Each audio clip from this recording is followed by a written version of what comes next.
Hi friends, help channel में आपका स्वागत है। आज हम देखेंगे आरआरबी के लिए मोस्ट इम्पोर्टेंट क्वेश्चंस कि जो आने वाली हमारी एग्ज़ाम है उसमें ये क्वेश्चन आ सकते हैं, 100% आ सकते हैं। ठीक है, तो वीडियो पूरा देखना। वीडियो अच्छा लगे तो वीडियो को लाइक और शेयर जरूर करना। तो आज का हम देखते हैं first question, effective approach in preventing pulmonary embolisms is to prevent.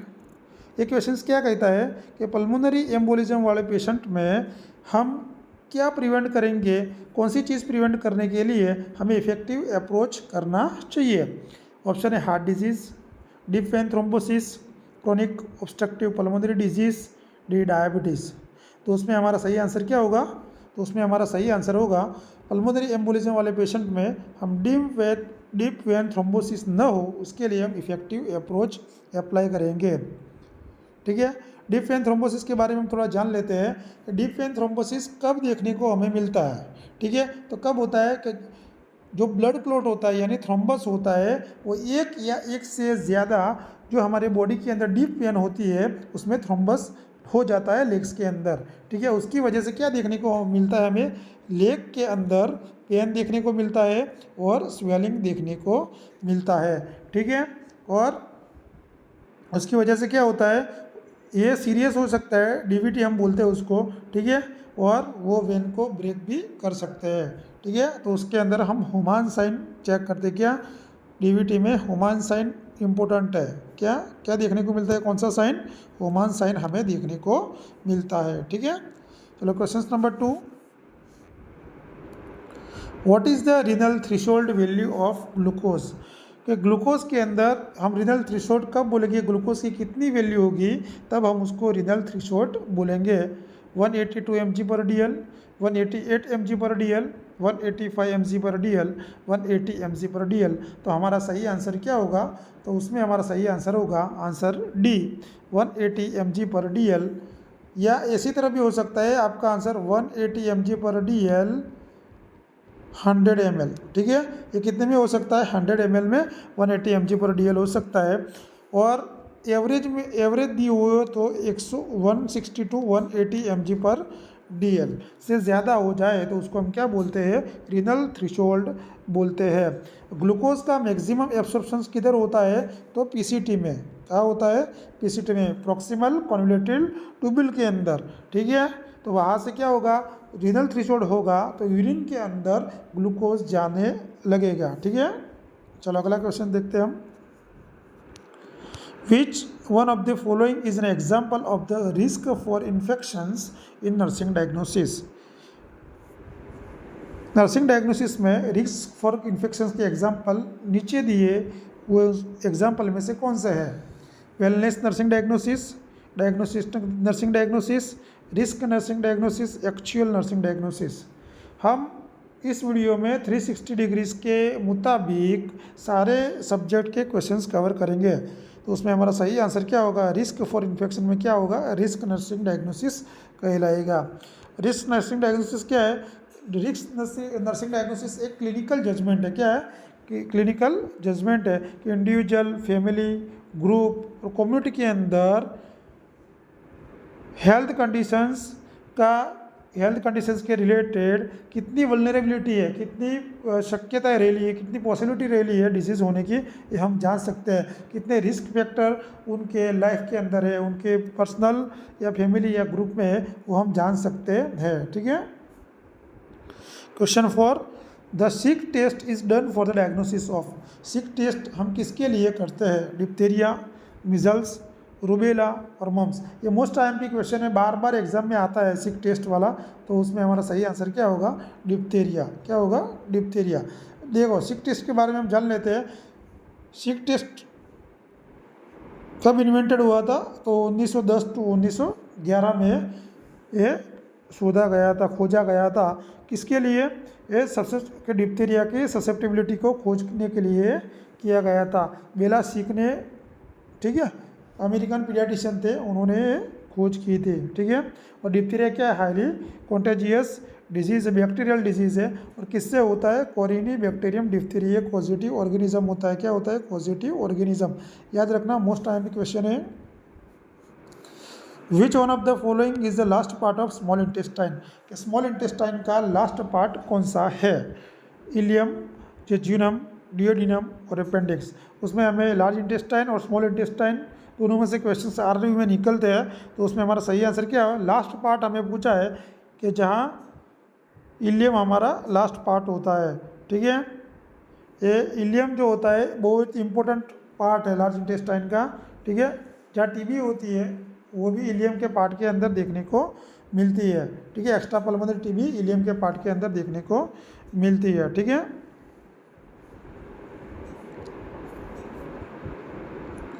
What is the cardinal sign of meningitis? Meningitis बहुत ही इंपॉर्टेंट है। मेनिंजाइटिस का मतलब क्या होता है कि जो हमारे ब्रेन के लेयर होते हैं, ब्रेन को लेयर को हम क्या कहते हैं? मेनिंजिस के नाम से जानते हैं। ठीक है, और इस मेनिंजिस के अंदर इन्फेक्शंस हो जाए तो उसको हम क्या बोलेंगे? मेनिंजाइटिस बोलेंगे। तो उसमें हमें क्या याद रखना है? ड्यूरामीटर, एरिकोनोमीटर और पायामीटर। DAP जो यूरिया का कट्टा आता है ना, DAP, उससे हम याद रखेंगे आउटर टू इनर, इसी तरह याद रखेंगे। इस तरह भी एग्जाम में क्वेश्चन आ जाता है कि आउटर टू इनर और इनर टू आउटर आप बताओ। जो एरिकोनोमीटर होता है उसमें क्या होता है? CSF का प्रोडक्शन होता है। कैसे CSF का प्रोडक्शन कौन करता है? तो कोरोइड प्लेक्सस। कौन करेगा? Choroid plexus. ठीक है, चलो, तो इसमें हमारा आंसर क्या होगा? तो मेनिंजाइटिस में हमें कर्निंग साइन देखने को मिलेगा। ठीक है, क्या देखने को मिलेगा? Corning sign. कर्निंग साइन और बुजिंगी साइन दोनों देखने को हमें मिलते हैं। उसमें मेनिंजाइटिस के सिम्टम्स पूछे जाते हैं। तो हाई फीवर, हेडेक देखने को मिलता है, sleeping, trouble walking, sensitive to light, उसको हम क्या बोलते हैं? फोटोफोबिया। क्या बोलते हैं? फोटोफोबिया। ये याद रखना खास। ठीक है, चलो, और स्टीफ नेक, गर्दन का जकड़ जाना। स्टीफ नेक का मतलब क्या होता है? गर्दन जकड़ जाना। और नोजिया और वॉमिटिंग हमें देखने को मिलती है। Question 7, bile salt are important for digestion for. Bile salt किसकी डाइजेशन के लिए बहुत ही इंपॉर्टेंट होती है? फैट, कार्बोहाइड्रेट, प्रोटीन और आयरन।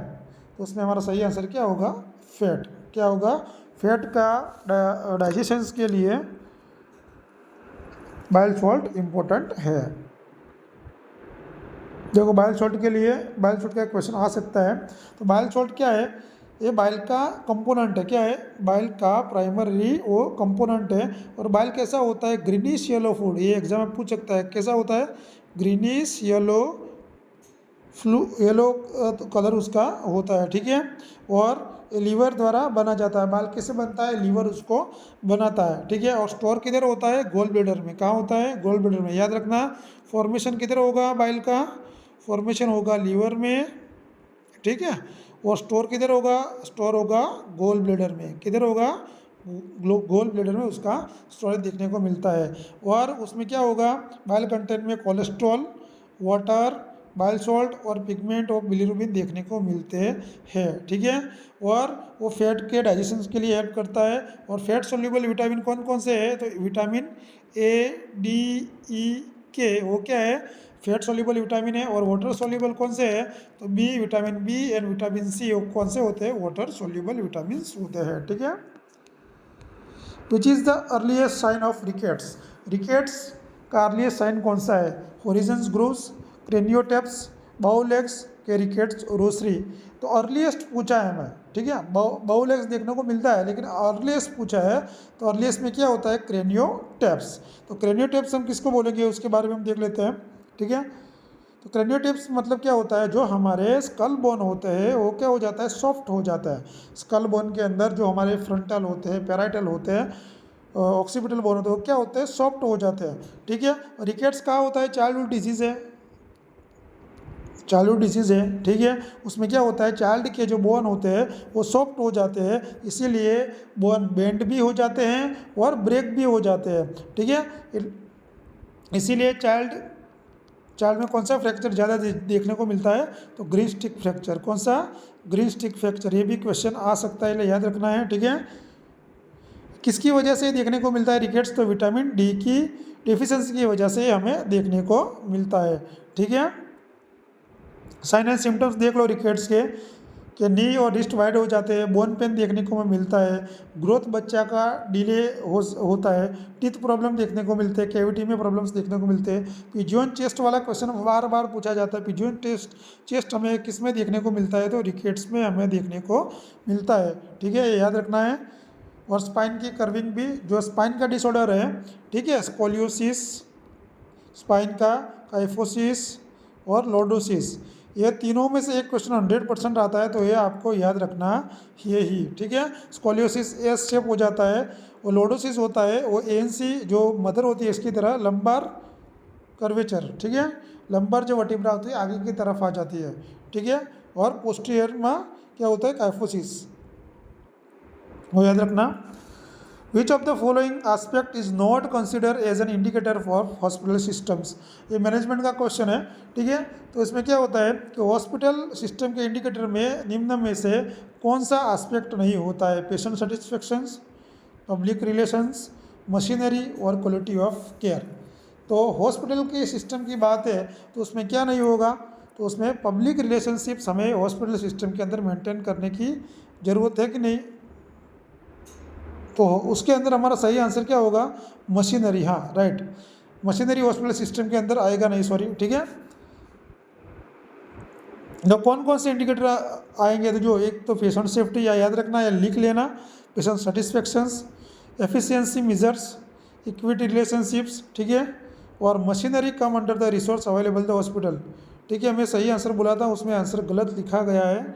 ठीक है, पब्लिक रिलेशनशिप हमारा आंसर होगा, वो नहीं आएगा। ठीक है, करेक्ट कर लेना।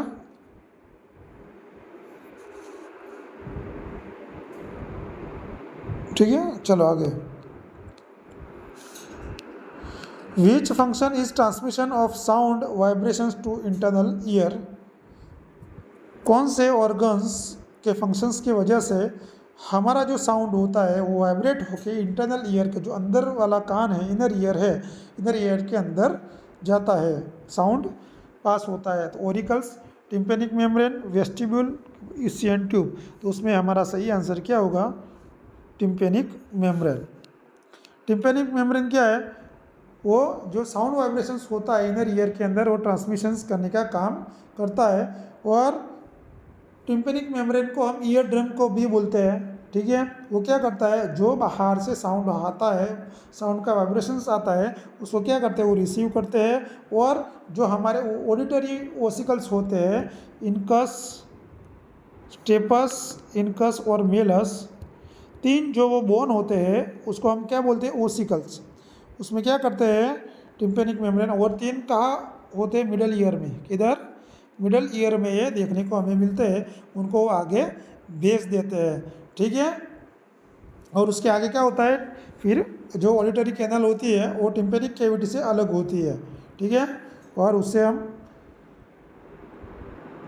टिम्पेनिक मेम्ब्रेन, टिम्पेनिक कैनल, फिर मिडल ईयर, आउटर ईयर। तो आउटर जो ईयर होता है उसमें पिना होती है, वो जो सब कार्टिलेज का बना होता है। Question number 11, normal variable are also known as, ये रिसर्च का क्वेश्चंस मैंने लिया है। तो नॉमिनल वेरिएबल क्या है, ordinal variable, categorical variable, discrete variable और कंफाउंडिंग वेरिएबल। मैं आपको बताऊंगा वेरिएबल क्या होता है। तो वेरिएबल का मीन्स होता है वेरी करना, ऐसा फिनोमिना या ऐसी कोई कैरेक्टरिस्टिक जिसको आप मेज़र कर सकते हैं। ठीक है, जिसको आप चेंज कर सकते हैं, तो इसको हम क्या बोलते हैं, वेरिएबल। ठीक है, variable mostly dependent variable, independent variable, research variable और एक्सटेनियस वेरिएबल। ठीक है, हम आगे जब रिसर्च की मैं थियरी लेके आऊँगा तब आपको पढ़ा दूंगा।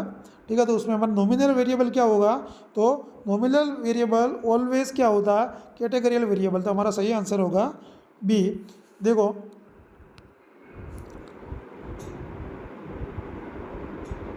नॉमिनल के अंदर कैटेगरी क्या आएगी, एक दूसरे की तरफ आएगी। जेंडर में हम लिखते क्या लिखते हैं, जेंडर तो मेल और फीमेल, तो ये क्या है, ये क्या हुआ, तो ये नॉमिनल हुआ। फिर ऑर्डिनल के अंदर क्या होगा, रैंकिंग सिस्टम होगी, क्या होगी, रैंकिंग विद स्पेसिफिक होगा। क्या होगा, स्पेसिफिक। जैसे कि हम बताए हेल्थ स्टेटस, किसी का हेल्थ स्टेटस पूछते हैं, और पुअर भी हो सकता है, फेयर भी हो सकता है और गुड भी हो सकता है। ठीक है, तो जो ऑर्डिनल होता है, ऑर्डिनल रैंकिंग दर्शाता है। क्या दर्शाता है? रैंकिंग, ठीक है। और जो नॉमिनल होता है वो कैटेगरी दर्शाता है। ये दो याद रखना। थर्ड था हमारा डिस्क्रीट वेरिएबल, वो क्या करता है? जो काउंटिंग करते हैं उसको मेजर करता है, ठीक है, कि एक क्लास के अंदर कितने स्टूडेंट है। ओके, हो गया ये वेरिएबल वाला question. Which is the main characteristic of scientific research, ये भी मोस्ट टाइम भी क्वेश्चन है। साइंटिफिक रिसर्च के कैरेक्टरिस्टिक, मेन कैरेक्टरिस्टिक क्या है? तो empirical research, experimental research, theoretical research की हिस्टोरिकल रिसर्च। तो जो साइंटिफिक रिसर्च यानी प्रूफ के साथ, हम सिस्टम के साथ जो रिसर्च करते हैं तो हमें होता है एक्सपेरिमेंटल रिसर्च, बराबर। एक्सपेरिमेंटल रिसर्च मतलब उसका भी टू एक्सपेरिमेंटल, क्वासी एक्सपेरिमेंटल और प्री एक्सपेरिमेंटल। उसका हम उसमें क्या होता है कि हमें एक्सपेरिमेंट करना होता है। जो हम कंट्रोल ग्रुप लेंगे, ठीक है, कंट्रोल ग्रुप होगा, रेंडमाइजेशंस करेंगे, ठीक है, उसमें हम क्या करेंगे? एक्सपेरिमेंट करेंगे, इंटरवेंशंस करेंगे, तो उसको हम क्या कहते हैं? Experimental research.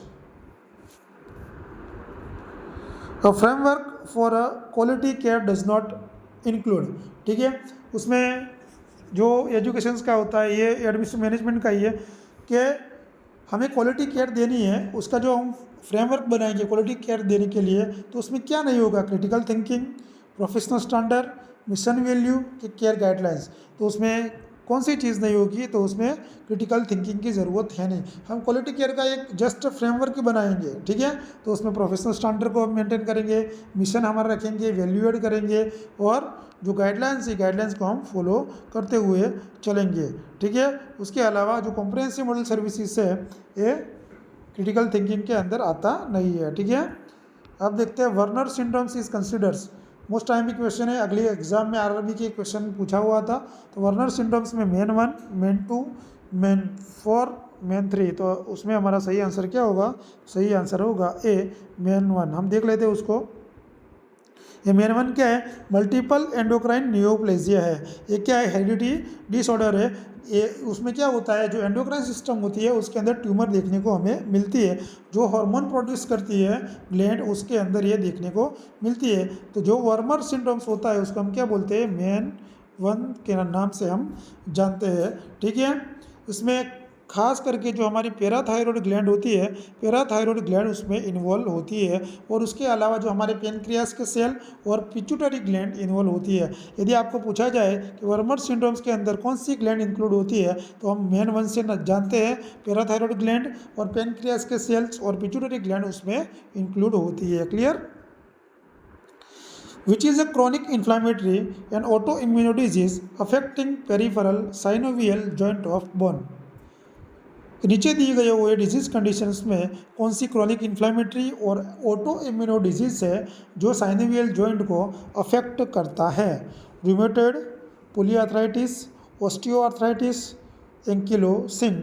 तो उसने क्या बोला है? क्रॉनिक इन्फ्लामेटरी भी बोला है और ऑटो इम्यूनो भी बोला है। तो उसमें हमारा सही जवाब क्या होगा? साइनोवियल जॉइंट भी बोला है, तो रूमेटॉइड आर्थराइटिस हमारा सही आंसर होगा, ठीक है। रूमेटॉइड आर्थराइटिस क्या है? ऑटो इम्यूनो डिसऑर्डर है, ठीक है, और मोस्टली वो का इफेक्ट करता है, साइनोवियल में इफेक्ट करता है, ठीक है।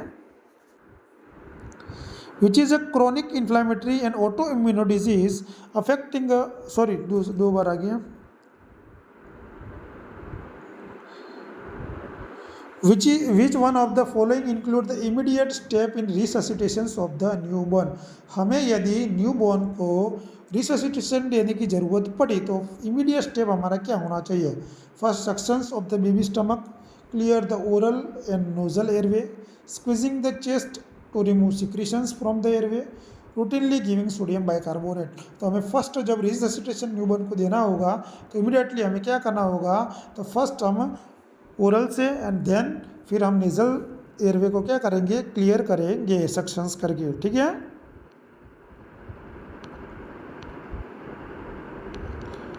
Who discover the antibiotic penicillin? Antibiotic penicillin की खोज किसने की थी? Alexander Fleming, Edward Jenner, Waksman, none of this. तो पेनिसिलिन की खोज की थी अलेक्जेंडर फ्लेमिंग, ठीक है। अलेक्जेंडर फ्लेमिंग कौन थे? एक स्कॉटलैंड के फिजिशियंस थे, ठीक है। उन्होंने पेनिसिलिन 1928 में खोज की थी। उसके अलावा उन्होंने क्या किया था? जो पेनिसिलिन का प्रोडक्शंस होता है वो, और नोबेल प्राइज़ उनको 1945 में मिला था फिजियोलॉजी और मेडिसिन के लिए, याद रखना, ठीक है।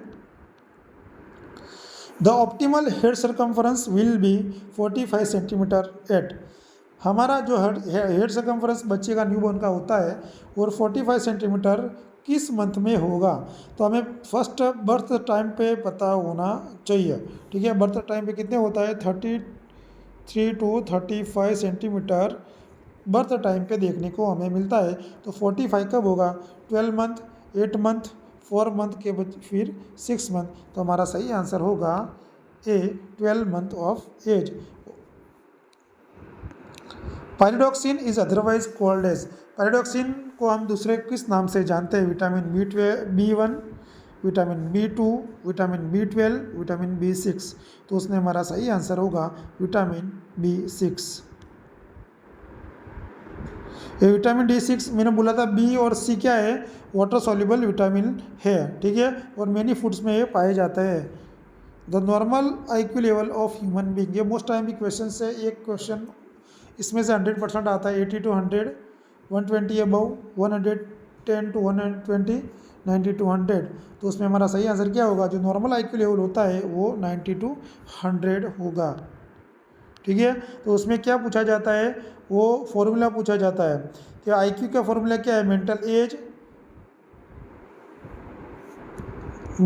As multiply 100 upon chronological age, ठीक है। वो IQ का जो फॉर्मूला बार बार पूछा जाता है। Down syndrome is also known as, down syndrome किसको कहते हैं, ट्राइसोमी 13, ट्राइसोमी 18, ट्राइसोमी 29, तो मोनोसोमी 13। तो उसमें हमारा सही आंसर क्या होगा, डाउन सिंड्रोम हम ट्राइसोमी 21, तो 13 को हम क्या, पटाऊ सिंड्रोम्स, 18 को हम एडवर्ड क्या बोलते हैं, एडवर्ड, ठीक है।